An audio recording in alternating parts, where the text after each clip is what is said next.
Bom dia,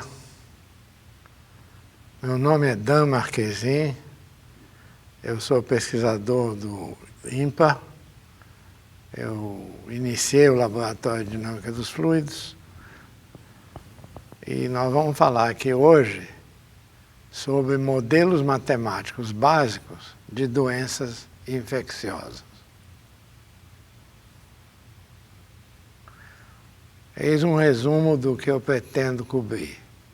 Temos uma introdução, falaremos de modelagem matemática de doenças infecciosas, falaremos de modelos epidemiológicos básicos e teceremos considerações finais.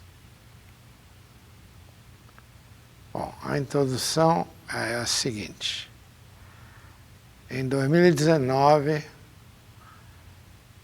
há uns 4 anos, a pandemia do Covid-19 começa.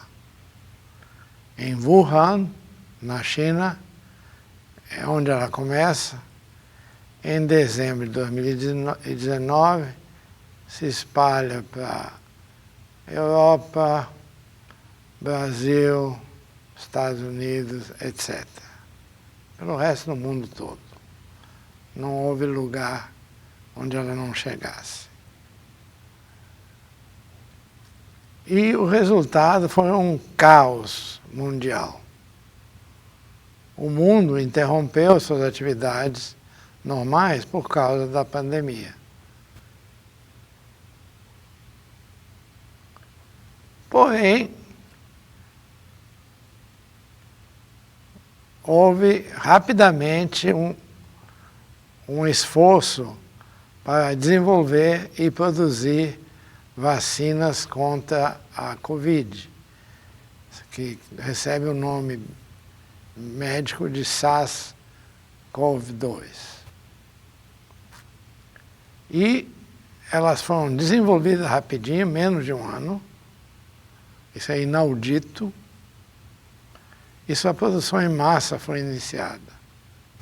Em alguns lugares foram improvisados, em outros lugares, como o Brasil, já havia um processo de distribuição funcional para outras vacinas, e a vacinação então aproveitou esse sistema para distribuir e vacinar no mundo inteiro as pessoas. A vacinação mesmo hoje em dia não está 100%, mas não está mal. Note que até barco foi usado. Barco de motor de popa. Ok. Bom, como estamos aqui, avançamos e sobrevivemos.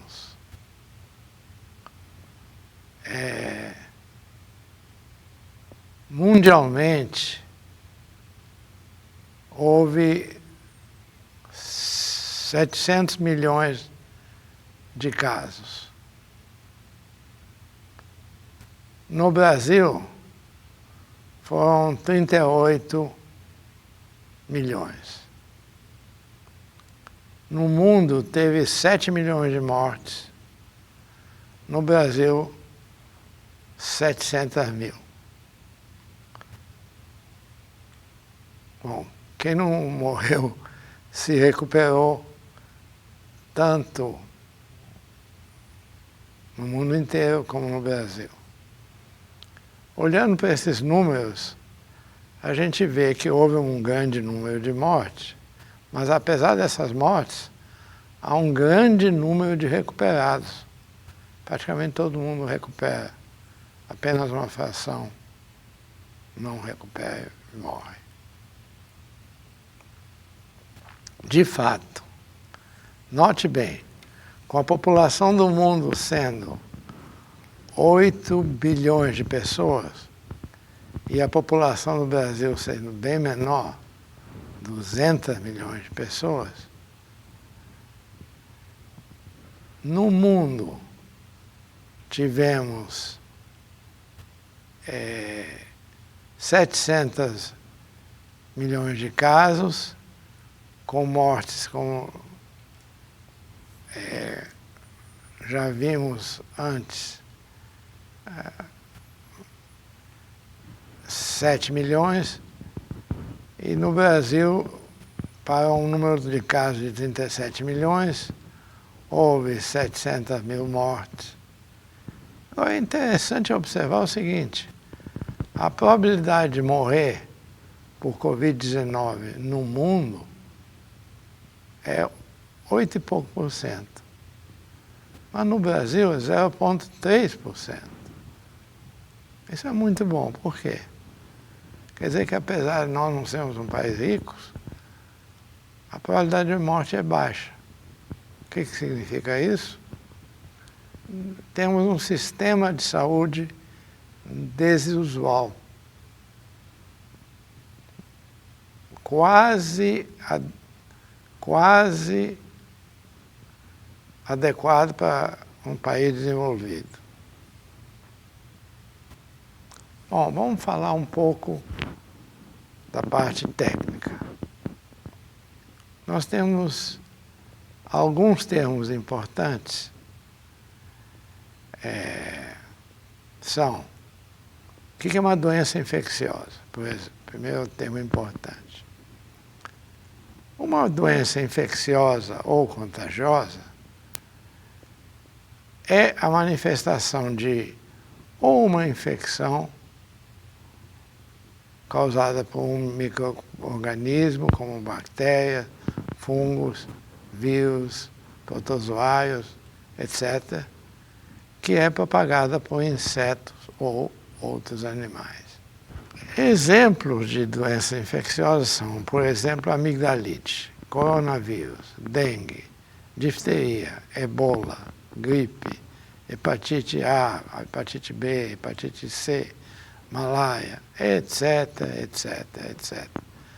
É uma quantidade enorme de doenças infecciosas. Qual é a solução?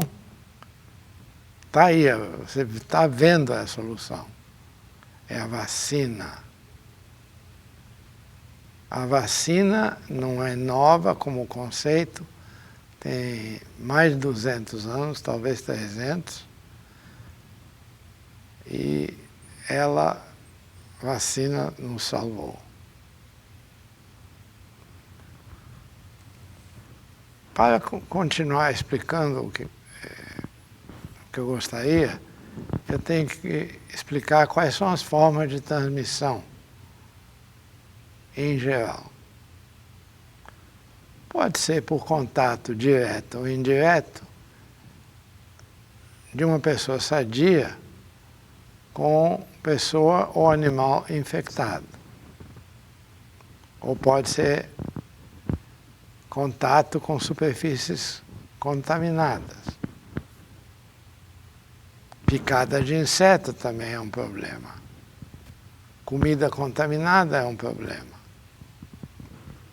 Mas enfim. E aí, o que essas coisas vão causar?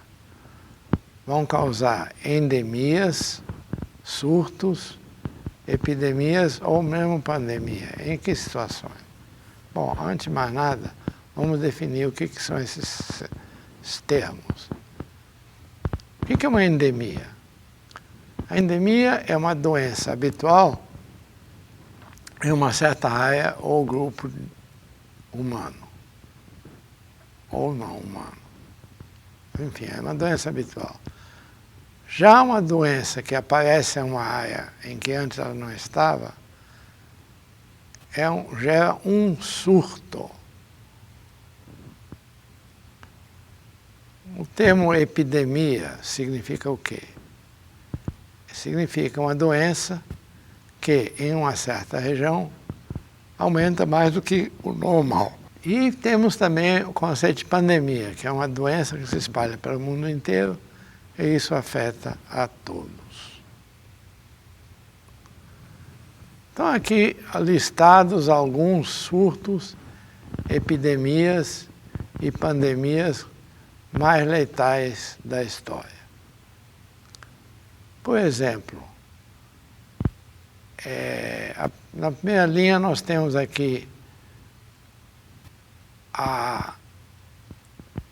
no ano 541 depois de Cristo até 549, por 8 anos, a praga de Justiniano, que hoje sabemos que era peste bubônica, transmitida por pulgas.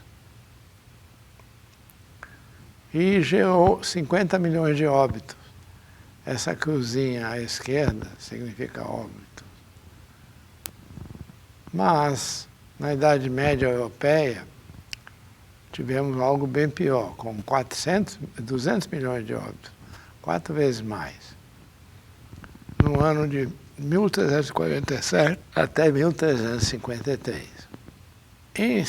Tem uns 56 milhões de pessoas que pereceram com o surto de varíola no Novo Mundo.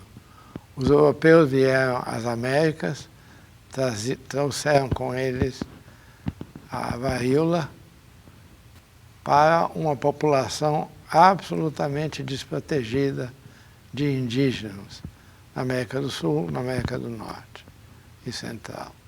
Depois de 1885 em diante, tivemos a peste da China, que é a peste bubônica ainda. No final dos 1800, tivemos a epidemia de febre amarela nos Estados Unidos.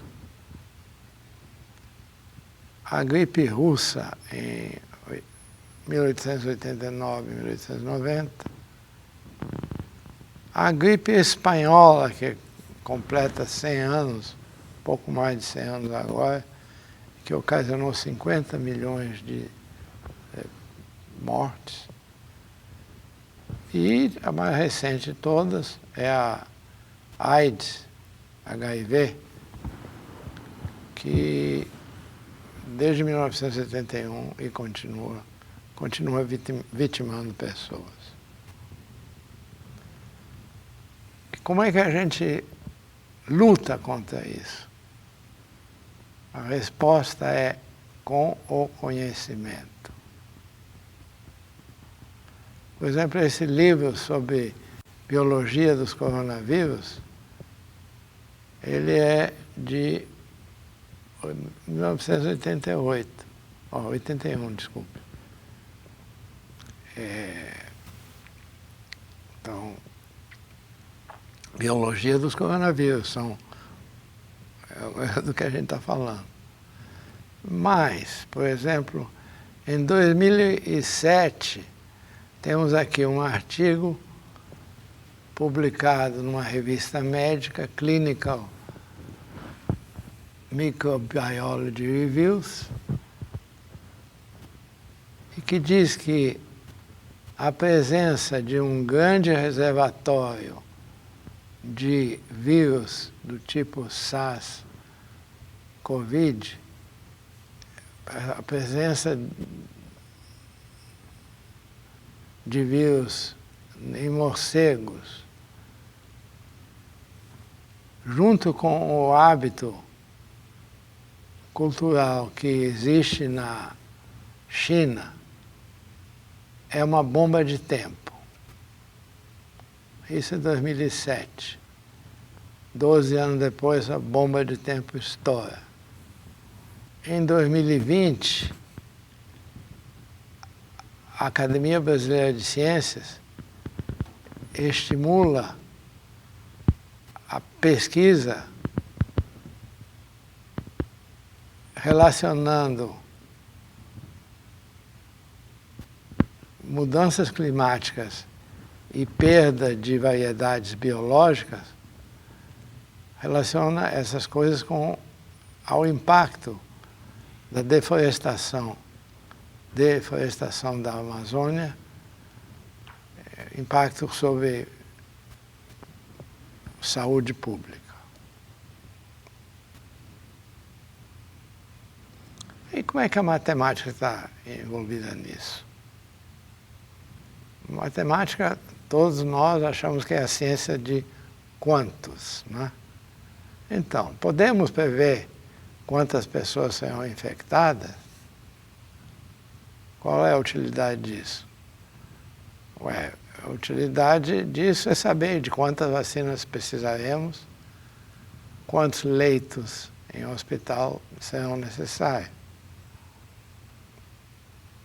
E, fazendo previsões mais delicadas, haverá uma segunda onda, ou uma terceira, ou quarta? Essa pergunta que as pessoas se faziam alguns anos atrás. Hoje em dia sabemos que as novas ondas são diferentes das anteriores. Infeccionam muito menos pessoas, um número maior de pessoas, mas não é tão letal. Qual é o modelo matemático de uma doença infecciosa? Precisamos de um modelo, né, para resolver. O modelo é uma descrição idealizada de um sistema que utiliza conceitos de linguagem nessa matemática para descrevermos um sistema onde há transmissão de uma doença infecciosa. Como é que os modelos nos ajudam? O principal interesse dos modelos é a previsão e a compreensão do processo de transmissão. A informação obtida irá sugerir estratégias para controlar a transmissão da doença. Bom, quais são modelos epidemiológicos básicos? Esse modelo em que consideramos uma doença infecciosa como resfriado comum, que aliás é uma situação para a qual ninguém adquire imobilidade. É uma coisa que a gente quer entender nesse modelo CIS. Então, temos uma população de pessoas que interagem uns com os outros e dividimos a população em dois compartimentos: os suscetíveis e os infecciosos. Suscetível é um que ainda pode ficar doente. E temos o infeccioso, que é aqueles que infectam outros.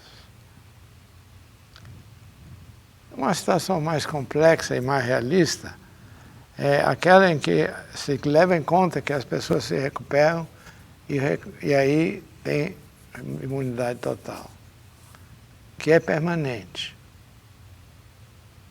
De novo, consideramos uma população de pessoas que interagem entre si e dividimos a população em três compartimentos, como indicado abaixo.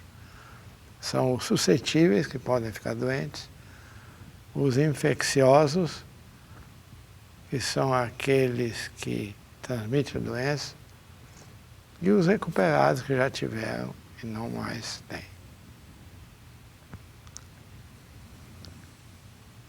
Agora, qual é o número mais importante em epidemiologia?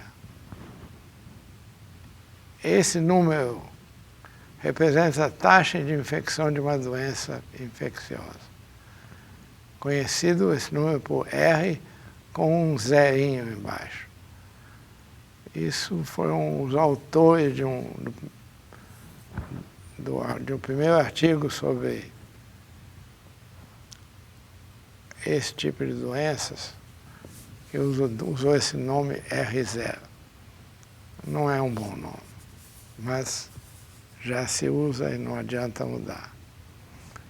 Esse número é chamado de número de reprodução básico, indica quão contagiosa uma doença infecciosa é e aplica-se especificamente a uma população de pessoas que anteriormente estavam livres de infecção e não foram vacinadas. Esse número R0, dependendo do seu valor, se é abaixo de 1, acima de 1 ou exatamente igual a 1, indica qual vai ser o comportamento da doença. Se diminui, se cresce ou se fica estável, sem surtos nem epidemias. Um outro conceito interessante é o conceito de imunidade de rebanho.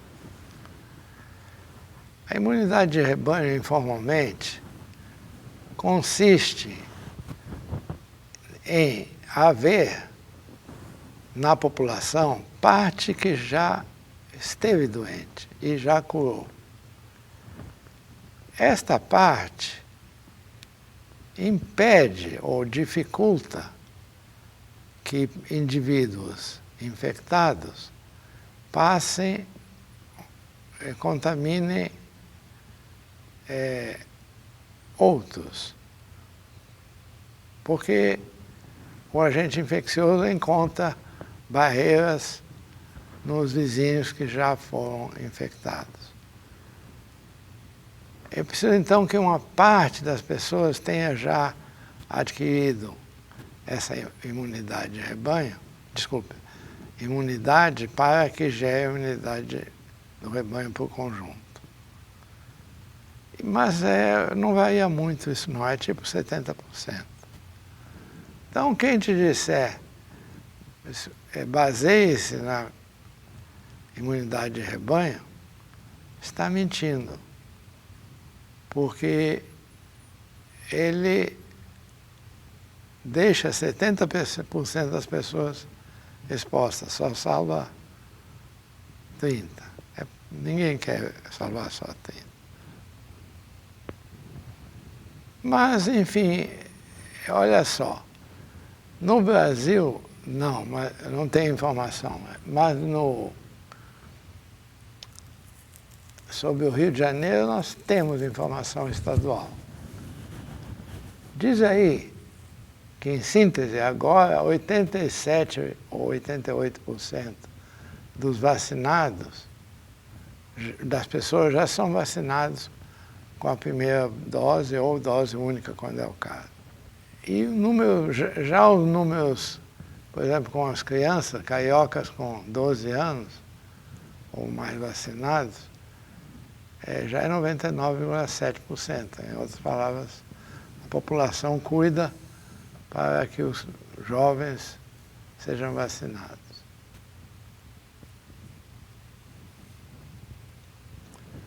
E qual é o efeito dessa vacina? À esquerda nós temos em azul os casos graves. Você nota que começa, diminui o caso grave, depois sobe e depois começa a diminuir e basicamente continua diminuindo. O que está acontecendo com os óbitos no meio tempo? Os óbitos espelham o conjunto. Então você nota que aqui nós temos os óbitos em preto, com um perfil absolutamente análogo a esse aqui.